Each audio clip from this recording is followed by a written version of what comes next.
அனுமதிக்க மாட்டோம் என்கின்ற வகையிலே தமிழக அரசே தலையீடு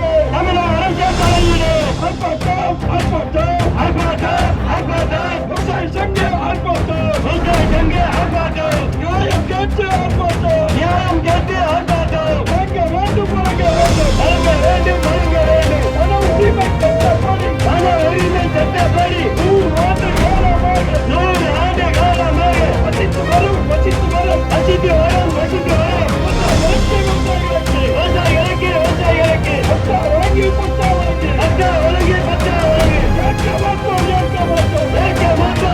மாட்டோம் ஐயா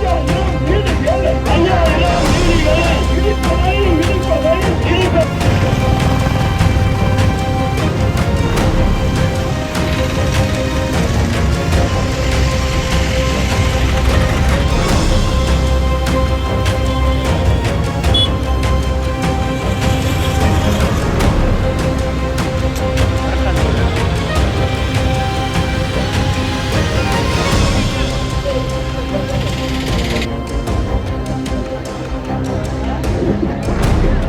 நியாயமான நடவடிக்கை. ஆனால் நீதிபதிகள் அந்த மாதிரியான முறையில் அவர்கள் நடந்து கொள்ளவில்லை. ஆகவேதான் நீதிபதிகள் கண்ணை மூடிக்கொண்டு தீர்ப்பளித்திருக்கிறார்கள் என்று நான் சொல்வதற்கான அடிப்படையான காரணம். மக்களுக்கு சாதகமான சட்டங்கள் இருக்கிற போது அதை அமல்படுத்தாத அரசாங்கத்தை அவர்கள் குற்றம் சொல்லவில்லை, அதிகாரிகளே ஏன் என்று கேள்வி கேட்கவில்லை. ஆனால் மக்களை வெளியேற்றுவதற்கு உத்தரவிடுகிறார்கள். நான் என்ன கேட்க விரும்புறேன், கொடுமை என்னன்னா அதுல ஒரு 18 பேர் அரசு ஊழியர்கள் இருக்காங்க அங்க ஆக்கிரமிப்பாளர்கள். முதல்ல இந்த வழக்குடைய அடிப்படை கோளாறு என்ன தெரியுமா? நம்மளை பூரா ஆக்கிரமிப்பாளர்கள் நினைச்சே இந்த வழக்க பூரா டீல் பண்ணிட்டு இருக்கோம். அதான் பிரச்சனை. இந்த நிலத்துக்கு வனத்துக்கு உரிமை படைத்தவர்கள் என்ற அடிப்படையில் வழக்கை நடத்தி இருந்தால் இந்த சிக்கலே வந்திருக்காரு. எல்லா நீதிபதிகளுமே அங்க இருக்கக்கூடிய மக்கள் எல்லாம் வனத்தை அனாவசியமாக ஆக்கிரமித்துக் கொண்டிருக்கிறார்கள், ஆகவே ஆக்கிரமிப்பாளர்களை அகற்று என்கிற தவறான கண்ணோட்டத்திலேயே இந்த பிரச்சனையை அவர்கள் அணுகியிருப்பதுதான் மிக முக்கியமான காரணம். ஆகவே இந்த ஆர்ப்பாட்டத்தின் வாயிலாக நீதிமன்றத்திற்கும் தமிழ்நாடு அரசாங்கத்துக்கும் தெரிவிக்க விரும்புவது, நாங்கள் ஆக்கிரமிப்பாளர்கள் அல்ல, நாங்கள் நிலத்துக்கு சொந்தக்காரர்கள். வன நிலம் எங்கள் நிலம், மலையில் இருக்கக்கூடிய நிலம் எங்கள் நிலம். எங்களுடைய பாட்டன் முப்பாட்டன் காலத்திலிருந்து எங்களுடைய அனுபவத்தில் இருக்கிற நிலம். பட்டா கொடுக்காதது உங்கள் தப்பை தவிர எங்கள் தவறு அல்ல. நிலம் எங்கள் நிலம், எங்கள் நிலத்தை விட்டு நாங்கள் வெளியேற மாட்டோம் என்பதுதான் இந்த ஆர்ப்பாட்டத்தின் வாயிலாக அரசுக்கும் மாவட்ட நிர்வாகத்துக்கும் நீதிமன்றத்துக்கு நாம் தெரிவிக்கிற செய்தி. தீர்ப்பை உச்ச நீதிமன்றம் வழங்கி இருக்கிறது. உச்ச நீதிமன்றத்துடைய தீர்ப்பு இருக்கிறதே தவிர நீதி இல்லை. நீதிபதிகள் நீதியை வழங்க வேண்டுமே தவிர கண்ணை மூடிக்கொண்டு தீர்ப்பு வழங்கக்கூடாது. ஆனால் இந்த வழக்கை பொறுத்தவரை உச்ச நீதிமன்ற நீதிபதிகள் கண்ணை மூடிக்கொண்டு தீர்ப்பு வழங்கியிருக்கிறார்கள். அதனால்தான் வரலாற்றில் இதுவரை இல்லாத வகையில் சாதாரண பொதுமக்களுக்கு எதிராக துணை ராணுவ படையை பயன்படுத்துங்கள் என்கிற மிக மோசமான தீர்ப்பை உச்ச நீதிமன்ற நீதிபதிகள் வழங்கியிருக்கிறார்கள்.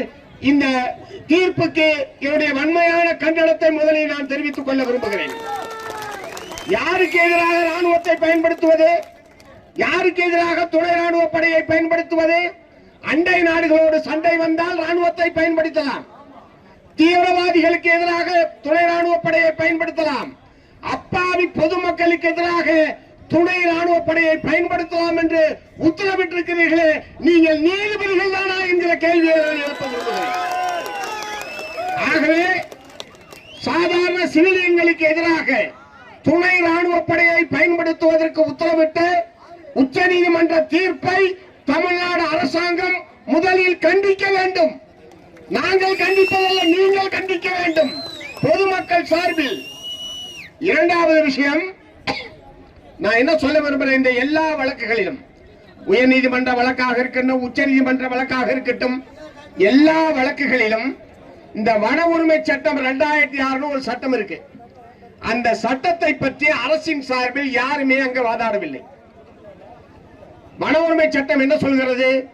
வன உரிமை சட்டம் 2006ஆம் ஆண்டு நிறைவேற்றப்பட்டு 2008ஆம் ஆண்டு ஜனவரி மாதம் 1ஆம் தேதி முதல் இந்திய நாடு முழுவதும் அமலில் இருக்கிறது. ஏறத்தாழ 20 ஆண்டு காலமாக இந்த சட்டம் நடைமுறையில் இருந்து கொண்டிருக்கிறது. தேனி மாவட்டத்தினுடைய நிலைமை என்ன, தமிழ்நாட்டினுடைய நிலைமை என்ன, அந்த சட்டம் என்ன சொல்லுகிறது என்று சொன்னால், இந்த சட்டத்தின் அடிப்படையில் பயன்பெற வேண்டிய பயனாளிகளை அடையாளம் கண்டு முறைப்படுத்துகிற வரை, இறுதியான முடிவெடுக்கிற வரை யாரையும் வெளியேற்றக்கூடாது என்பதுதான் வன உரிமை சட்டம் சொல்றது. ஆரம்பத்தில் செய்ய வேண்டிய வேலையவே இந்த மாவட்ட நிர்வாகம் செய்யவில்லை. தமிழ்நாடு அரசாங்கம் அதிலே கவனம் செலுத்தவில்லை. இதன் விளைவாகத்தான் இத்தகைய மோசமான தீர்ப்பு வந்திருப்பதற்கான காரணம்.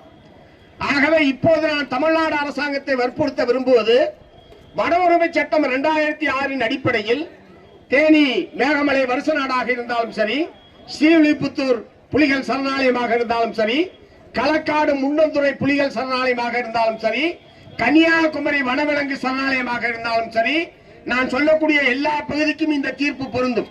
ஆகவே இந்த பகுதிகள் முழுவதிலேயும் வன உரிமை சட்டம் 2006 அடிப்படையில் பயன்பெற வேண்டிய பயனாளிகள் யார் என்பதற்கான பட்டியலை முதலில் நீங்கள் இறுதிப்படுத்த வேண்டும். அந்த பட்டியலின்படி பயன்பெற வேண்டியவர்கள் யார் என்பதை தீர்மானிக்கிற அதிகாரம் கிராம சபைக்கு கொடுக்கப்பட்டிருக்கிறது.